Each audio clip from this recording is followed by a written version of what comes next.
നാമത്തിൽ എൻ്റെ സ്നേഹവന്ദനത്തെ അറിയിക്കുക. മനുഷ്യൻ പ്രതിസന്ധികളിലൂടെ കടന്നു പോകുന്ന ഈ കാലഘട്ടം ആശ നഷ്ടപ്പെട്ടവരായി, വഴി അറിയാതെ അനേകർ ആത്മഹത്യയുടെ വക്കിൽ ജീവിക്കുന്നു. ജീവിതഭാരം വർദ്ധിച്ച് മനുഷ്യൻ മാനസികമായ തകർന്ന അവസ്ഥയിൽ മുന്നോട്ട് പോകുമ്പോൾ മനുഷ്യന് ആശ്വാസം പകരുവാൻ, വഴി കാണിക്കുവാൻ, മനുഷ്യനെ ലക്ഷ്യത്തിലേക്ക് എത്തിക്കുവാൻ, ഉത്സാഹം പകരുവാൻ കഴിയുന്ന ദൈവത്തിൻ്റെ വചനം നിങ്ങളോട് പങ്കുവെക്കുവാൻ ഇങ്ങനെ അവസരമൊരുക്കിയ ദാസൻ പാസ്റ്റർ ജോൺസൺ അവറുകൾ തൻ്റെ ടീം അംഗങ്ങൾ ഉള്ള പ്രത്യേക നന്ദി അറിയിക്കുന്നു. ഇന്ന് പകൽ നിങ്ങളുമായി പങ്കുവെക്കുവാൻ കർത്താവിൽ ഞാൻ ആഗ്രഹിക്കുന്നത് പത്രോസിന്റെ 1-ാം ലേഖനം 2-ാം അധ്യായം അതിൻ്റെ 25-ാം വാക്യമാണ്. നിങ്ങൾക്ക് വേണ്ടി ആ വാക്യം ഇവിടെ ഒന്ന് വായിപ്പാൻ കർത്താവിൽ താല്പര്യപ്പെടുകയാണ്. നിങ്ങൾ തെറ്റി ഉഴലുന്ന ആടുകളെ പോലെ ആയിരുന്നു, ഇപ്പോഴോ നിങ്ങളുടെ ആത്മാക്കളുടെ ഇടയനും അധ്യക്ഷനുമായതിലേക്ക് മടങ്ങി വന്നിരിക്കുന്നു. കർത്താവിന് നന്ദിയോടെ സ്തോത്രം ചെയ്യുന്നു. പത്രോസ് അത് പൊതുവിൽ എഴുതിയ ലേഖനമാണ്. ചിതറിപ്പാർക്കുന്ന പരദേശികളായ കർത്താവിൽ വൃതസ്ഥരായ വിശുദ്ധന്മാർക്ക് എഴുതിയ ലേഖനമാണ് ഈ പത്രോസിന്റെ 1-ാം ലേഖനം. ഈ ലേഖനത്തിൽ 2:25 നാം വായിച്ചത് കേട്ടത് അവിടെയുള്ള സഭാവിശ്വാസികൾ മുമ്പ് എങ്ങനെയായിരുന്നു, ഇപ്പോഴെങ്ങനെയായിരിക്കുന്നു, നാളെ അവരെന്താകും. ഈ 3 കാര്യങ്ങൾ മനുഷ്യനോടുള്ള ബന്ധത്തിൽ രേഖപ്പെടുത്തിയിരിക്കുകയാണ്. മുമ്പ് അവരാരായിരുന്നു? തെറ്റി ഉഴലുന്ന ആടുകളായിരുന്നു. ഇപ്പോൾ അവരാരാണ്? കർത്താവിൽ വൃതസ്ഥരാണ്. നാളെ അവരാരാകും? കർത്താവിൻ്റെ അതേ സാദൃശ്യത്തോട് അനുരൂപമായി തീരും. എന്നെ കേൾക്കുന്ന പ്രിയപ്പെട്ടവരെ, ഈ 3 അവസ്ഥകൾ കൂടെ അതേ ജനം കടന്നു പോവുകയാണ്. ഒന്ന്, മുമ്പ് ആരായിരിക്കും? തെറ്റിയുടലുന്ന ആടുകളാണ്. തെറ്റിയുടലുവാൻ എന്താണ് കാരണം? യെശയ്യാ പ്രവചനം 63-ാം അധ്യായത്തിന്റെ 9-ാം വാക്യത്തിൽ ഇസ്രായേൽ ജനത്തിന്റെ കഴിഞ്ഞകാല അനുഭവങ്ങളിൽ അവരെ നടത്തിയ ദൈവത്തെ കുറിച്ച് അവരെ ഓർക്കുന്നതായ വേദഭാഗമാണ് നമുക്ക് കാണാൻ കഴിയുന്നത്. നിങ്ങൾക്ക് വേണ്ടി വായിക്കുവാൻ താല്പര്യപ്പെടുന്നു. യെശയ്യാ പ്രവചനം 63-ന്റെ 9-10 വാക്യങ്ങൾ. അവരുടെ കഷ്ടതയിലൊക്കെയും അവൻ കഷ്ടപ്പെട്ടു, അവന്റെ സമൂഹ ദൂതൻ അവരെ രക്ഷിച്ചു, തന്റെ സ്നേഹത്തിലും കനിവിലും അവൻ അവരെ വീണ്ടെടുത്തു. പുരാതന കാലത്തൊക്കെയും അവൻ അവരെ ചുമന്നുകൊണ്ട് നടന്നു. എന്നാൽ അവർ മത്സരിച്ചു, അവന്റെ പരിശുദ്ധാത്മാവിനെ ദുഃഖിപ്പിച്ചു, അതുകൊണ്ട് അവൻ അവർക്ക് ശത്രുവായി തീർന്നു. മതി. ഇവിടെ നമ്മൾ വായിക്കുന്ന 3 കാര്യങ്ങൾ. ഇസ്രായേൽ ജനം ദൈവത്തോടെ മത്സരിച്ചു. 2, അവർ പരിശുദ്ധാത്മാവിനെ ദുഃഖിപ്പിച്ചു. 3, ദൈവം അവർക്ക് ശത്രുവായി തീർന്നു. ദൈവം അവരോട് യുദ്ധം ചെയ്തു. മത്സരിച്ചപ്പോൾ എന്താണ് സംഭവിച്ചത്? 107-ാം സങ്കീർത്തനം 4-ാം വാക്യം വായിക്കുമ്പോൾ അതേ മത്സരിക്കുന്നവർക്ക് ദൈവം തന്റെ വഴി കാണിച്ചു കൊടുക്കുകയില്ല. അവർ ഉഴന്നു നടക്കുവാൻ ഇടയായിത്തീരും. ഇസ്രായേൽ ജനം കഴിഞ്ഞ കാലങ്ങളിൽ ദൈവത്തിന്റെ നന്മ അനുഭവിച്ചവരാണ്. അവരെ മിസ്രയീമിന്റെ അടിമത്തത്തിൽ നിന്നും ദൈവം അവരെ വിടുവിച്ചു. മോശയെ അയച്ച് ദൈവം വിടുതലൊരുക്കി. ചെങ്കടലിനെ വിഭജിച്ച് അതേ മരുഭൂമിയിൽ അവരെ എത്തിച്ചു. അവർക്ക് പകൽ അത് തണലായിരിക്കാൻ മേഘസ്തംഭവും, രാത്രി വാഴുവാൻ അഗ്നിസ്തംഭവും അവർക്കായി ദൈവം ഒരുക്കി. അഗ്നിസ്തംഭം പരിശുദ്ധാത്മാവിനെ കാണിക്കുന്നു. കർത്താവ് നന്ദിയോടെ ആ വെളിച്ചത്തിൽ അവര് മരുഭൂമിയിൽ സഞ്ചരിച്ചു. അവിടെ പറയുന്നത് ദൈവം അവരെ ചുമന്നുകൊണ്ട് നടന്നു എന്നാണ്. അതെ, ഒരു കഴുകൻ തന്റെ കുഞ്ഞിനെ അത് ചുമലിൽ ഏന്തുന്നത് പോലെ ഇസ്രായേൽ ജനത്തെ ദൈവം മരുഭൂമിയിൽ ചുമലിലേന്തി അവർക്ക് ആഹാരം കൊടുത്ത്, വെള്ളം കൊടുത്ത്, പാറയിലെ അത് തേൻ കൊടുത്ത്, ഗോതമ്പിൻ കാമ്പ് ആഹാരമായി നൽകി അവരെ പോഷിപ്പിക്കുവാനിടയായി. അവരെ ജയോത്സവമായി കുതിരകളെ പോലെ ആ മരുഭൂമിയിൽ അവരെ നടത്തിയ, വിതയും കൊയ്ത്തുമില്ലാത്ത കാലത്ത് അവരെ സമൃദ്ധിയിൽ നടത്തിയതായ ദൈവത്തെ അവരെ മറന്നു. ദൈവത്തോടവരെ മത്സരിച്ചു. കണ്ട് അവരെ നടത്തിയ പരിശുദ്ധാത്മാവിനെ അവരെ ദുഃഖിപ്പിച്ചു. വചനം പഠിപ്പിക്കുന്നു, പുതിയ നിയമ വിശ്വാസികളോട് പറയുന്നു, എഫെസ്യ ലേഖനം 4:30 പരിശുദ്ധാത്മാവിനെ ദുഃഖിപ്പിക്കുന്നു. നമുക്ക് കാവലായി നടത്തിപ്പായി ദൈവം തന്നെ ആത്മാവിനെ നമ്മുടെ മേൽ പകർന്നിരിക്കുകയാണ്. ആത്മാവിനെ നാം അനുസരിക്കണം. ആത്മാവിനെ ദുഃഖിപ്പിച്ച് ജീവിച്ചാൽ സംഭവിക്കുന്ന അനർത്ഥം എന്താണ്? അടുത്ത ഭാഗം ഇങ്ങനെയാണ് നമ്മൾ വായിച്ചു കേട്ടത്. ദൈവം അവർക്ക് ശത്രുവായി തീർന്നു. ദൈവം അവർക്ക് ശത്രുവായി മാത്രമല്ല, ദൈവം അവർക്ക് ദൈവം തന്നെ അവരോട് യുദ്ധം ചെയ്യുവാനിടയായി.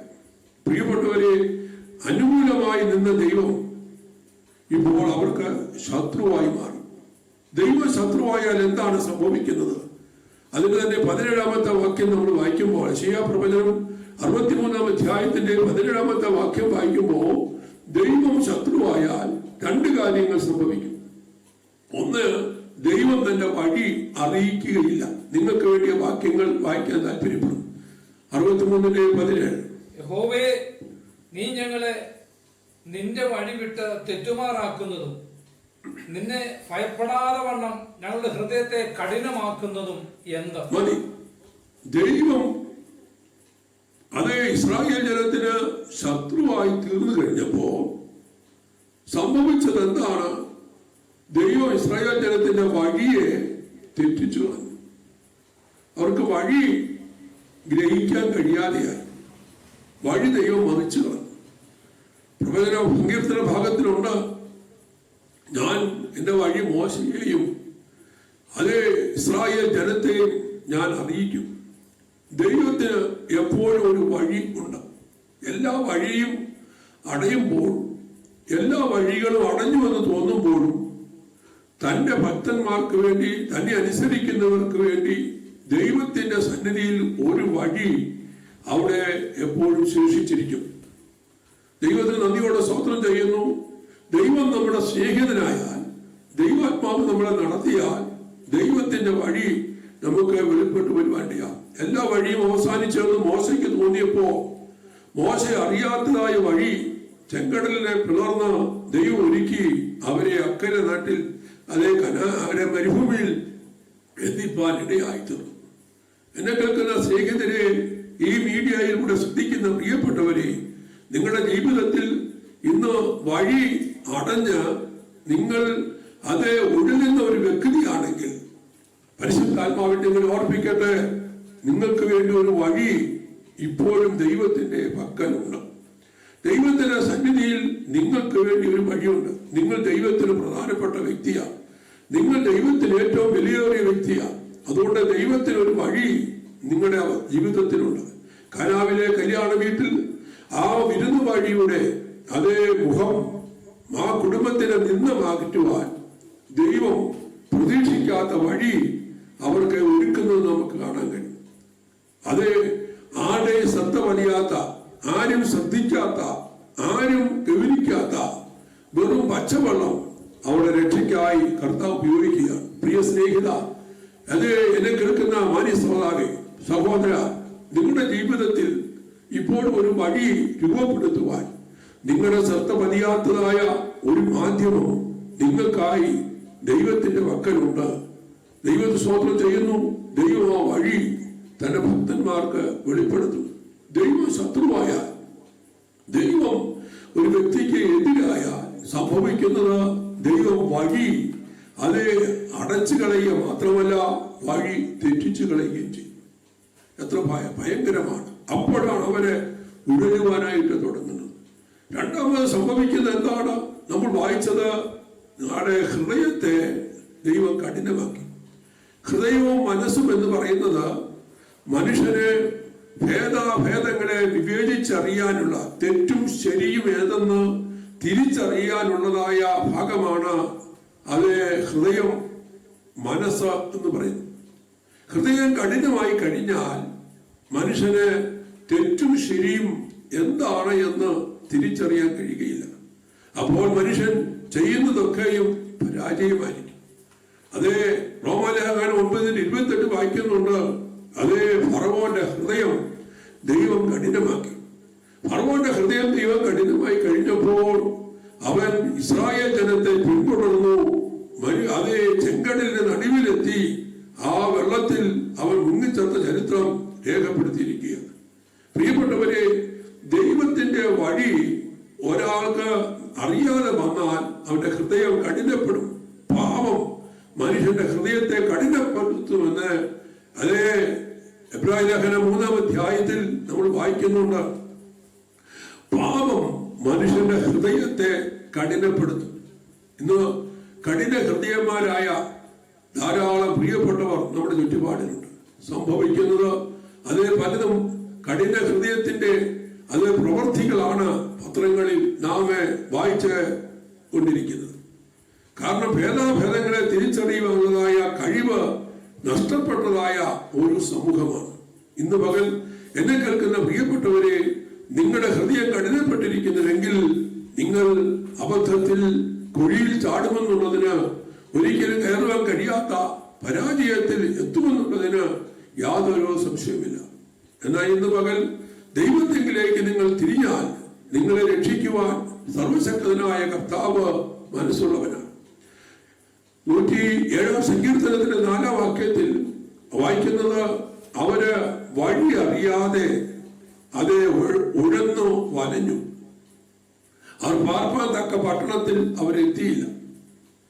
എന്നാൽ അവര് നിലവിളിച്ചപ്പോ ദൈവം അവരെ പാർപ്പാൻ തക്ക പട്ടണത്തിൽ അവരെത്തി എന്ന് വായിക്കുന്നു. 7-ാം വാക്യം വായിക്കുമ്പോൾ അവരെ ഹൃദയം കഠിനപ്പെട്ടത് കൊണ്ട് ഇരുമ്പ് ചെങ്ങലയാൽ അവരെ ബന്ധിക്കപ്പെടുവാൻ ഇടയായിത്തീർന്നു. പ്രിയ സ്നേഹിത, പാപത്തിന്റെ ചെങ്ങലയാൽ, പാപത്തിന്റെ പാശത്താൽ ബന്ധിക്കപ്പെട്ടതായ ജീവിതമാണ് തങ്ങളെങ്കിൽ, രോഗത്തിന്റെ, ദാരിദ്ര്യത്തിന്റെ, നിരാശയുടെ ചെങ്ങലയാൽ ബന്ധിക്കപ്പെട്ടവരാണെങ്കിൽ ഇന്ന് പകൽ നിങ്ങളെ വിടുവിപ്പാൻ കഴിയുന്ന ഒരു കർത്താവ് ഇവിടെ വന്നിട്ടുണ്ട്. അവന്റെ വചനം നിങ്ങളെ വിടുവിക്കും. അവൻ വചനം അയച്ച് അവരെ സ്വതന്ത്രമാക്കിയെന്ന് വേദപുസ്തകം പഠിപ്പിക്കുക. അങ്ങനെ ദൈവത്തോട് മത്സരിച്ച ദൈവശത്രുവായ ജനത ഉഴന്ന് വലയുവാൻ ഇടയായിത്തീർന്നു. ആധുനിക ലോകത്തിൽ അനേകർ പാപത്തിന്റെ ഫലമായിട്ട് ഉഴന്ന് വലയുകയാണ്. ഉഴന്ന് വലഞ്ഞ വ്യക്തികൾ അവർക്ക് എങ്ങനെ രക്ഷ പ്രാപിപ്പാനായിട്ട് സാധിക്കും? എന്താണ് രക്ഷയുടെ വഴി? അത് എബ്രായ ലേഖനം 11-ാം അധ്യായം 38-ാം വാക്യത്തിൽ പഴയ നിയമ വിശുദ്ധന്മാർ കാടുകളിലും മലകളിലും പാറയുടെ പിളർപ്പുകളിലും അതേ ഗുഹകളിലും അവരെ ഉഴന്നു വലഞ്ഞു എന്ന് കാണുവാൻ കഴിയുന്നുണ്ട്. അവരവിടെ ഉഴന്നു വലയുവാൻ കാരണം ദൈവത്തിന്റെ വചനമാണ്, ദൈവത്തിന്റെ വാഗ്ദത്തമാണ്. എന്നാൽ അവരുഴന്നു വലഞ്ഞു വിശ്വാസത്തിന്റെ പ്രവൃത്തി വെളിപ്പെടുത്തിയെങ്കിലും, അവർ വിശ്വാസത്തിന്റെ സാക്ഷ്യം പ്രാപിച്ചുവെങ്കിലും രക്ഷയുടെ പൂർത്തി പ്രാപിച്ചില്ല. നമ്മെ കൂടാതെ രക്ഷാപൂർത്തി പ്രാപിക്കാതിരിക്കുവാൻ ദൈവം ഏറെ നല്ലതൊന്ന് നമുക്ക് വേണ്ടി ഒരുക്കിയെന്ന് രേഖപ്പെടുത്തിയിരിക്കുക. അതേ പഴയ നിയമ ഭക്തന്മാർ ദൈവവചനം അനുസരിച്ചതിന്റെ പേരിൽ ഉഴലുവാനിടയായിത്തീർന്നു. ഒന്നാമത് ഉഴന്നവരാരാണ്? ദൈവത്തോട് മത്സരിച്ചവർ ഉഴന്ന് വലഞ്ഞു. രണ്ടാമത് ദൈവവചനം അനുസരിച്ചതായ പഴയ നിയമഭക്തന്മാർ ഉഴന്ന് വലഞ്ഞു. എന്നാൽ അവർ വിശ്വാസത്തിൽ നീതീകരണം പ്രാപിച്ച് അവരെ കർത്താവിൽ നിദ്ര പ്രാപിച്ചു. പ്രിയപ്പെട്ടവരെ, പുതിയ നിയമവിശ്വാസികളായ നമ്മൾക്ക് ഒരു പ്രത്യാശയുടെ വകയുണ്ട്. നാം ഇന്ന് വിശ്വാസത്താൽ നീതീകരണം പ്രാപിക്കുവാൻ ഉഴന്നു വലയേണ്ട ആവശ്യമില്ല. എന്താണ് കാരണം? നമ്മൾ ഉഴന്നു വലയേണ്ട സ്ഥാനത്ത് നമുക്ക് വേണ്ടി ഒരുവൻ ഉഴന്ന് വലയുവാൻ ഇടയായിത്തീർന്നു. അതാര്? മറ്റാരുമല്ല, വിശ്വാസത്തിന് നായകനും പൂർത്തിവെക്കുന്നതിനുമായ കർത്താവായ യേശു ക്രിസ്തു ഉഴന്ന് വലിയുവാൻ ഇടയായി. തന്റെ ജനനം, അതേ ജനിച്ചു വീഴുവാൻ തനിക്ക് ഒരു സ്ഥലം ഇല്ലായികയാൽ തന്നെ പശുത്തൊഴുത്തിൽ കടത്തിയെന്ന് അതേ മത്തായിയുടെ സുവിശേഷം 2-ാം അധ്യായത്തിൽ അതിന്റെ 38-ാം വാക്യത്തിൽ നമ്മൾ വായിക്കുന്നുണ്ട്. അതേ തുടർന്ന് യേശു കുഞ്ഞിനെ കാണാൻ കടന്നു വന്ന വിദ്വാൻമാർ രാജാവിന്റെ നിർദ്ദേശമനുസരിച്ച് മടങ്ങിച്ചെന്ന് രാജാവിനെ വിവരം അറിയിക്കാഞ്ഞത് കൊണ്ട് രാജാവ് 2 വയസ്സ് താഴെയുള്ളവരെ കുഞ്ഞുങ്ങളെ കൊല്ലുവാൻ കൽപ്പനയിട്ടപ്പോ ആ രാത്രിയിൽ യോസേപ്പിന് ദൈവം ദർശനം കൊടുത്ത് മറിയ കുഞ്ഞിനെയും കൂട്ടിക്കൊണ്ട് അവരെ മിസ്രൈമിലേക്ക് ഓടിപ്പോകുവാനിടയായി. ഹെരോദാവിന്റെ കാലത്ത് മരണം വരെയും അവരവിടെ പാർത്തു. പിന്നീട് മടങ്ങി വരുവാനിടയായി. അതേ കർത്താവിന്റെ ശൈശവകാലം തൊട്ട് ഉഴന്നു വലിയുന്നതായ അനുഭവമാണ്. തിരുവചനം പഠിപ്പിക്കുന്നത് യോഹന്നാന്റെ സുവിശേഷം 8-ാം അധ്യായത്തിൽ 1-ാം വാക്യത്തിൽ എല്ലാവരും വീടുകളിലേക്ക് പോയപ്പോൾ യേശു പ്രാർത്ഥിപ്പാൻ മലയിലേക്ക് പോയി. എല്ലാവർക്കും വീടുണ്ടായിരുന്നു, കർത്താവിന് വീടില്ലായിരുന്നു. ഉഴുന്നരികൾക്ക് കുഴിയുണ്ട്, അതേ ആകാശത്തിലെ പറവുകൾക്ക് കൂടുണ്ട്, മനുഷ്യപുത്രനോ നിലനിൽപ്പാൻ ഇടമില്ല എന്ന് കർത്താവ് പറഞ്ഞത് എത്ര വാസ്തവമാണ്. അതേ കർത്താവ് ഈ ഭൂമിയിൽ ഉഴന്ന് വലയുവാനിടയാണ്. യേശു ക്രിസ്തുവിന്റെ അന്ത്യത്തിലേക്ക് കടന്നു വരുമ്പോ തന്റെ വിസ്താര വേളകളെ ആധികാരികമായി നാം പഠിച്ചാൽ നമുക്കറിയാൻ കഴിയും. താന് അതേ ഗതസമന മുതൽ ഗോകുൽത്ത വരെയുള്ളതായ തന്റെ യാത്ര ഉഴന്ന് വലയുന്നതായ ഒരു യാത്രയാണ്. പിലാത്തോസിന്റെ അതേ കൊട്ടാരത്തിലെ അകത്തളമെന്നറിയപ്പെടുന്ന ആ സ്ഥലത്തു നിന്നും യേശു ക്രൂശ് വഹിച്ചുകൊണ്ട് 1 മൈൽ അകലമുള്ളതായ ഗോകുൽത്തായിലേക്ക് കടന്നുപോയി. അതാണ് കുരിശിന്റെ വഴി എന്ന് അറിയപ്പെടുന്നത്. ആ യാത്രയിൽ കർത്താവ് പല സ്ഥലത്ത് വീണു. അപ്പോൾ കർത്താവിനെ താങ്ങുവാൻ, ക്രൂശിനെ താങ്ങുവാൻ അതേ ഒരു ഖുറേനക്കാരനായ ശീമോനെ അതേ എഴുന്നേൽപ്പിക്കുന്നതായി നാം കാണുവാൻ കഴിയുന്നു. മത്തായി അതേ 19-ന്റെ 38-ാം വാക്യത്തിനകത്തുണ്ട്. 27-38 വാക്യത്തിൽ വായിക്കുന്നുണ്ട്. കർത്താവ് നന്ദിയോടെ സ്തോത്രം ചെയ്യുന്നു. അതൊരു ഖുറേനക്കാരനായ ശീമോൻ കർത്താവിന്റെ ക്രൂശ് ചുമക്കുവാൻ നിർബന്ധിക്കപ്പെട്ടു. പ്രിയപ്പെട്ടവരെ, യേശുവിന്റെ ശിഷ്യനായ ഒരു ബറയോന ശീമോൻ അതേ പേടിച്ച് ഓടിപ്പോയ സ്ഥാനത്ത് ഇതാ ഒരു കർത്തവനായ ഒരു ഖുറേനക്കാരനായ ശീമോൻ ക്രൂശ് ചുമക്കുവാൻ വരികയാണ്. അതേ ക്രൂശിന് ചുമല് കൊടുത്ത ശീമോന്റെ കുടുംബം അനുഗ്രഹിക്കപ്പെട്ടു. അതേ കർത്താവിൽ തന്റെ കുഞ്ഞുങ്ങൾ പ്രസിദ്ധരായി മാറി. കാലങ്ങളിൽ ഓർപ്പിക്കട്ടെ, ക്രൂശിന് ചുമല് കൊടുത്തവരാരും പരാജയപ്പെട്ടിട്ടില്ല. ക്രൂശിന് ചുമല് കൊടുക്കാൻ കഴിയുന്നത് ഒരു ഭാഗ്യമാണ്. ഗുരുവിനോടുകൂടെ ക്രൂശ് ചുമക്കുന്നത്, അത് ചുമക്കാൻ കഴിയുന്നതാണ് ഒരു ക്രിസ്ത്യൻ ജീവിതം എന്ന് പറയുന്നത്. അതേ ഈ ക്രൂശ് കർത്താവിനോട് കൂടെ ചുമക്കുമ്പോൾ കർത്താവിന്റെ തോളും കർത്താവിന്റെ കരവും നമ്മോട് കൂടെയുണ്ട്. ഒരിക്കലും കർത്താവിനോടുകൂടെ ക്രൂശ് ചുമക്കുന്നവർ പരാജയപ്പെടുകയില്ല, തോറ്റുപോകുകയില്ല. ഓർപ്പിക്കട്ടെ, ഈ ഭാരമുള്ള ക്രൂശ് അതേ നമുക്ക് പ്രത്യാശ നമ്മളെ ഉയർത്തുന്ന ഉപകരണമാണ്. മാത്രമല്ല നമ്മുടെ ചിറക് മുളപ്പിക്കുന്നതായ അതേ ചിറക് പറന്നുയരുവാൻ സഹായിക്കുന്ന ചിറക് മുളപ്പിക്കുന്നതാണ് ഭാരമേറിയ കുരിശ് എന്ന് പറയുന്നത്. അതുകൊണ്ട് ക്രൂശ് ചുമക്കുവാൻ അവസരം കിട്ടുന്നത് ഏറ്റവും ശ്രേഷ്ഠമാണ്, ഭാഗ്യമാണ്. കർത്താവ് പറഞ്ഞ ഒരുവൻ അനുഗ്രഹിപ്പാൻ ഇച്ഛിച്ചാൽ തന്നെത്താൻ ത്യജിച്ച് തന്റെ ക്രൂശ് ചുമക്കാത്തവന് എന്റെ ശിഷ്യനായിരിക്കാൻ കഴിയില്ല. അതേ കർത്താവ് ഈ ഭൂമിയിൽ ഉഴന്ന് വലഞ്ഞു. എന്നാൽ എന്തിനു വേണ്ടിയാണ് താൻ അങ്ങനെ വലയുവാനിടയായത്? പുതിയ നിയമ വിശ്വാസികളായ എനിക്കും നിങ്ങൾക്കും ഉഴന്നു വലയുവാൻ ആവശ്യമില്ലാതെ നമുക്ക് വേണ്ടി കർത്താവ് ഉഴന്നു വലയുകയാണ്. നാം ചെയ്യേണ്ടത് ഒന്ന് മാത്രം, കർത്താവിൽ വിശ്വസിക്കുക മാത്രം.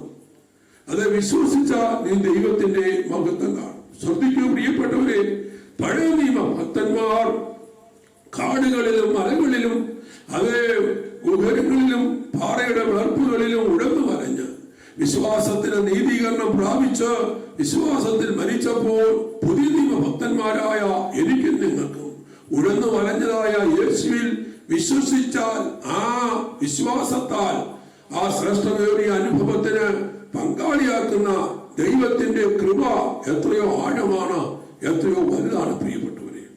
അത് യേശുക്രിസ്തു വിശ്വസിച്ചാൽ നമുക്ക് സൗന്ദര്യമായ രക്ഷ അതേ കർത്താവ് പ്രദാനം ചെയ്തിരിക്കുക. എന്നെ കേൾക്കുന്ന നിങ്ങളിൽ ആരെങ്കിലും കർത്താവിൽ വിശ്വസിക്കുവാൻ അതേ ഇന്നുവരെ കഴിഞ്ഞിട്ടില്ല എങ്കിൽ ഈ ദൈവവചന കേൾവി കർത്താവിൽ വിശ്വസിച്ച് നിങ്ങളുടെ ജീവിതത്തിൽ വിശ്വാസത്തിന് നീതീകരണം പ്രാപിപ്പാൻ നിങ്ങളെ സഹായിക്കട്ടെ. നിങ്ങൾ വഴി അടഞ്ഞവരെങ്കിൽ നിങ്ങൾക്കായി വഴി തുറക്കുവാൻ കർത്താവ് വിശ്വസ്തൻ. മാത്രമല്ല അതേ നിങ്ങളുടെ ജീവിതത്തിൽ അതേ ഹൃദയം കഠിനപ്പെട്ട് അതേ നിങ്ങൾ തകർച്ചയുടെ അനുഭവമില്ലെങ്കിൽ നിങ്ങൾക്ക് പ്രത്യാശ തരുവാൻ കർത്താവ് വിശ്വസ്തനാണ്.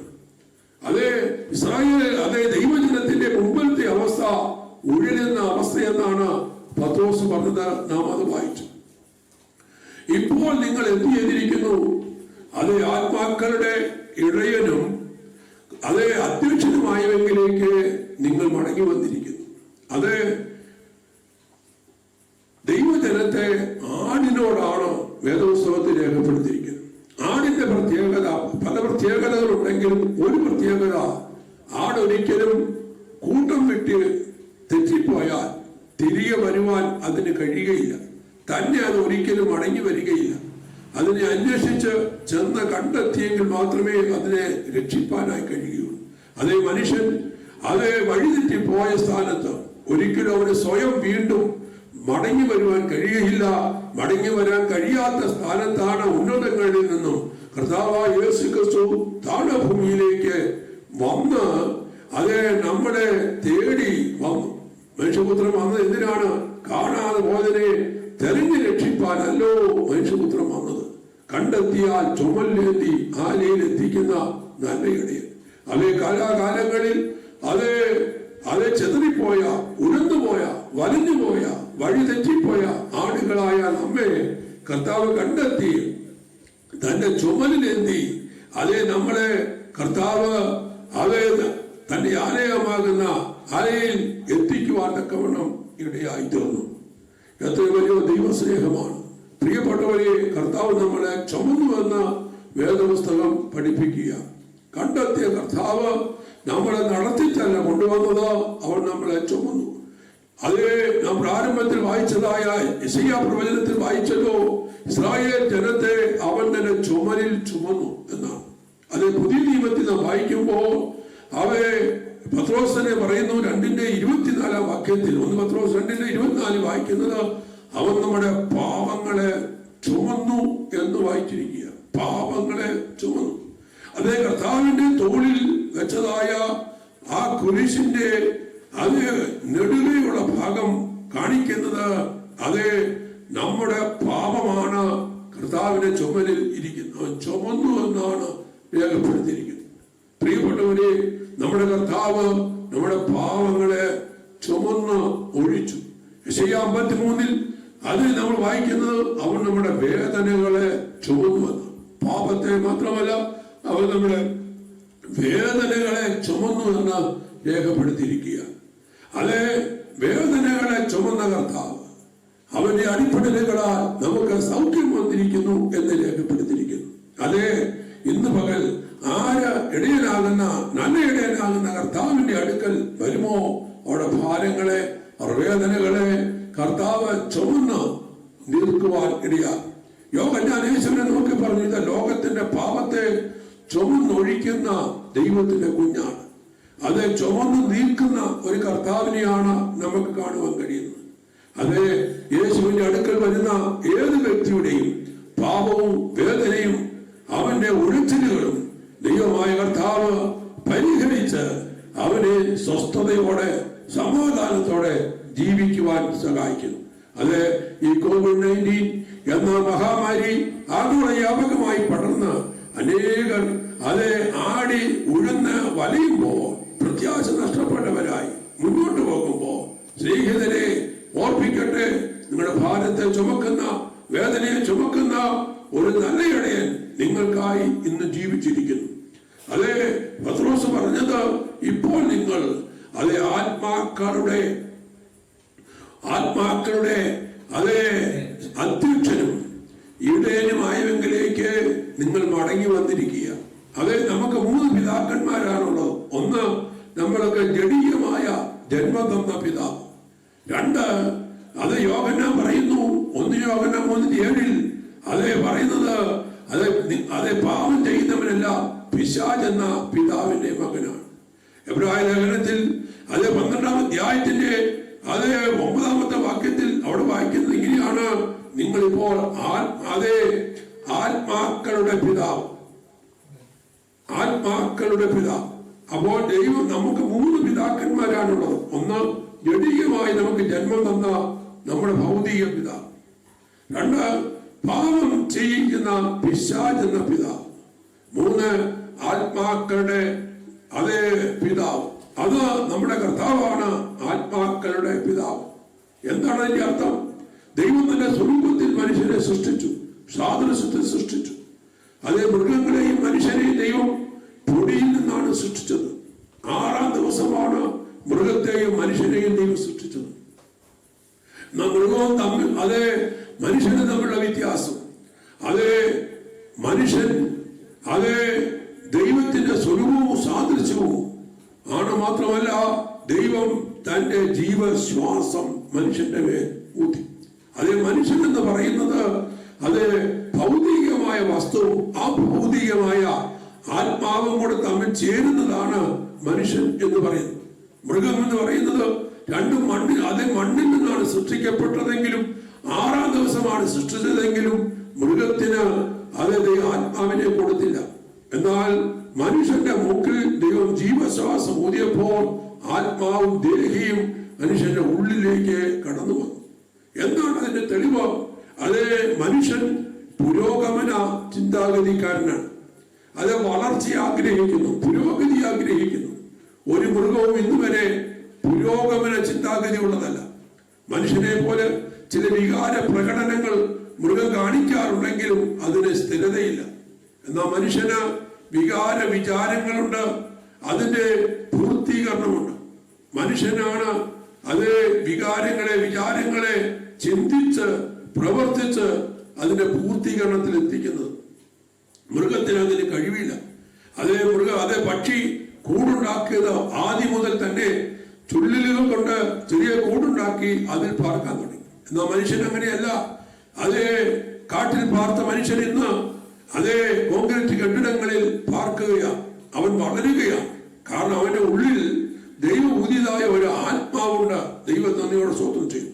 ഈ ആത്മാവ് ഒരിക്കലും നഷ്ടപ്പെടുന്നില്ല, നശിക്കുന്നില്ല. അത് ദൈവിക അംശമാണ്. അതേ പ്രിയപ്പെട്ടവരെ, ഈ ആത്മാവിന്റെ പിതാവാണ് നമ്മുടെ ദൈവം. ഈ കർത്താവിലേക്ക് നാം മടങ്ങി വരുമ്പോ ആത്മാക്കളുടെ അധ്യക്ഷനും അത് ഇടയനുമായെങ്കിലേക്ക് നാം മടങ്ങി വരുന്നു എന്നാണ് പത്രോസ് പറയുന്നത്. ഇപ്പോ ആത്മാക്കടയവനായ കർത്താവിന്റെ കീഴിൽ ഒരു നല്ല അനുസരണമുള്ള ആടായി നാം ജീവിച്ചാൽ ദൈവം അതിനെ പഠിപ്പിക്കുന്നു. നന്ദിയോടെ സ്തോത്രം ചെയ്യുന്നു. ഭാവിയിൽ നമ്മൾ ആരായിത്തീരും. ഭാവിയിൽ പത്രോസിന്റെ യോഹന്നാന്റെ 1-ാം ലേഖനം 3-ാം അധ്യായം 2-ാം വാക്യം നാം വായിക്കുന്നത്, നാം അവനോട് സദൃശ്യന്മാരായിത്തീരും. അതേ റോമാലേഖനം 6-ാം അധ്യായം 4-ാം വാക്യത്തിൽ വായിക്കുന്നതോ, നാം അവന്റെ പുനരുത്ഥാന ശരീരത്തോട് സാദൃശ്യമായി മാറും. നാം അവനോടുകൂടെ മരിച്ച് ഉയർത്തെഴുന്നേറ്റിരിക്കുന്നു എങ്കിൽ അവന്റെ പുനരുത്ഥാന ശരീരത്തോട് നാം സാദൃശ്യമായി മാറും. പ്രിയപ്പെട്ടവരെ, അതേ ഭാവിയിൽ നമ്മൾ ആരായിത്തീരും? അവന്റെ കർത്താവിന്റെ അതേ ഉയർത്തെഴുന്നേറ്റ ശരീരത്തോട് സാദൃശ്യമുള്ളവരായി നാം മാറുമെന്ന് ദൈവത്തിനെ പഠിപ്പിക്കുക. അതേ ഭാവി പ്രത്യാശ ദൈവമക്കൾക്ക് മാത്രമാണുള്ളത്. അതേ ഭാവിയിൽ നാം ആരായിത്തീരും? റോമാലേഖനം 8-ാം അധ്യായം 20-ാമത്തെ വാക്യത്തിൽ ധന്യനായ പൗലോസ് പറയുന്നു, 2-ന്റെ-28-ാമത്തെ വാക്യത്തിൽ അതേ പൗലോസ് പറയുകയാണ്, അവരുടെ തേജസ് നാം പ്രാപിക്കും. ദൈവപുത്രന്മാരുടെ തേജസ്സാകുന്ന സ്വാതന്ത്ര്യം നാം പ്രാപിക്കും. ദൈവം നന്ദിയോടെ സ്തോത്രം ചെയ്യുന്നു. അത് ഇപ്പോഴത്തെ നമ്മുടെ ശരീരത്തിന്റെ അവസ്ഥയല്ല. പുനരുദ്ധാന ശരീരം തേജസ് പ്രാപിക്കുന്ന ശരീരമാണ്. അതാണ് സ്വാതന്ത്ര്യം എന്ന് പറയുന്നത്. ദാസത്വം എന്ന് പറയുന്നത് എന്താണ്? അടിമത്തമാണ്. സ്വാതന്ത്ര്യത്തിന്റെ എതിരാണ് അടിമത്തം. അടിമത്തം എന്ന് പറയുന്നത് അത് ദ്രവത്വമാണ് അടിമത്തം. അത് തേജസ്സാണ് സ്വാതന്ത്ര്യം എന്ന് പറയുന്നത്. അദ്രവത്വമാണ് സ്വാതന്ത്ര്യം. അതുകൊണ്ട് കർത്താവ് പറഞ്ഞത്, പുത്രൻ നിങ്ങൾക്ക് സ്വാതന്ത്ര്യം വരുത്തിയാൽ നിങ്ങൾ സാക്ഷാൽ സ്വതന്ത്രരായിത്തീരും. പ്രിയപ്പെട്ടവരെ, നാം ഭാവിയിൽ ആരായിത്തീരും? അത് യേശുക്രിസ്തുവിന്റെ ആ പുനരുദ്ധാന ശരീരത്തോട് നാം സാദൃശ്യപ്പെടും. ആ തേജസ് നാം പ്രാപിക്കും. തേജസ്സിന്റെ മേൽ തേജസ് പ്രാപിക്കുമെന്ന് ദൈവത്തിന്റെ വചനം നമ്മളെ പഠിപ്പിക്കുക. അതുകൊണ്ട് എന്നെ കേൾക്കുന്ന പ്രിയപ്പെട്ടവരെ, എന്റെ വാക്കുകളെ ഞാനിവിടെ ഉപസംഹരിക്കട്ടെ. അത് പത്രോസിന്റെ ലേഖനത്തിൽ പറഞ്ഞതുപോലെ, മുമ്പ് നിങ്ങൾ ആരായിരുന്നു? നിങ്ങൾ തെറ്റിയുടെ ആടുകളായിരുന്നു. തെറ്റുവാൻ കാരണം എന്താണ്? ദൈവത്തോട് മത്സരിച്ചത് കൊണ്ട്, ദൈവത്തെ പരിശുദ്ധാത്മാവിനെ ദുഃഖിപ്പിച്ചത് കൊണ്ട്, അത് ദൈവ ശത്രുവായതുകൊണ്ട് വഴി ദൈവം അടച്ചു കളഞ്ഞു, ഹൃദയം കഠിനമാക്കി കളഞ്ഞു. അതുകൊണ്ട് തെറ്റി വിടരുവാൻ ഇടയായി തീർന്നു. എന്നാൽ കർത്താവായ യേശുക്രിസ്തു ലോകത്തിൽ വന്നു. നമുക്ക് വേണ്ടി അവൻ വലഞ്ഞവനായി മാറി. നമുക്ക് വേണ്ടി അവൻ ഉലഞ്ഞവനായി മാറി. ആ യേശുവിൽ വിശ്വസിച്ചു എന്നുള്ള ഒറ്റ കാരണത്താൽ നമ്മുടെ ഉടച്ചിലുകൾ മാറി, നമ്മുടെ അലച്ചിലുകൾ മാറി. അത് നമുക്ക് വിശ്വാസത്താൽ നീതീകരണം ലഭിച്ചപ്പോ നാം കർത്താവായ യേശുക്രിസ്തുവിന്റെ ആകുന്ന ആത്മാക്കളുടെ ഉടയവന്റെ അടുക്കൽ, ആത്മാക്കളുടെ അധ്യക്ഷന്റെ അടുക്കൽ നാം ഇന്ന് മടങ്ങി വന്നിരിക്കുകയാണ്. ഇന്നത്തെ ക്രിസ്ത്യ ജീവിതം യേശുക്രിസ്തുവിനോട് ചേർന്നുള്ള ആ ജീവിതമാണ്. അതിന്റെ അനന്തരമായ ഫലമാണ്. നന്ദിയോടെ സ്തോത്രം ചെയ്യുന്നു. അത് യേശുക്രിസ്തുവിന്റെ പുനരുദ്ധാന ശരീരത്തോട് സാദൃശ്യം പ്രാപിച്ച് അത് തേജസ്കരിക്കപ്പെടുന്നതായ അനുഭവമാണ്. ആ വലിയ സംഭവത്തിലേക്ക് നമുക്ക് ഒരുങ്ങാം. അതിനായി ഈ വചനം കേട്ട നിങ്ങൾ ഏവരെയും ദൈവം സഹായിക്കട്ടെ. നിങ്ങൾ ദുഃഖത്തിലും ഭാരത്തിലുമാണെങ്കിൽ നിങ്ങളെ ആശ്വസിപ്പിക്കുന്ന പരിശുദ്ധാത്മാവ് നിങ്ങളെ സഹായിക്കുമെന്ന് ഓർപ്പിച്ചുകൊണ്ട് അതിനായി നിങ്ങൾ ഒരുക്കട്ടെ എന്ന് പ്രാർത്ഥിച്ചുകൊണ്ടും ദൈവത്തിന് നന്ദി പറഞ്ഞുകൊണ്ടും വാക്ക് അവസാനിപ്പിക്കുന്നു. ദൈവം നമ്മളെ അനുഗ്രഹിക്കട്ടെ.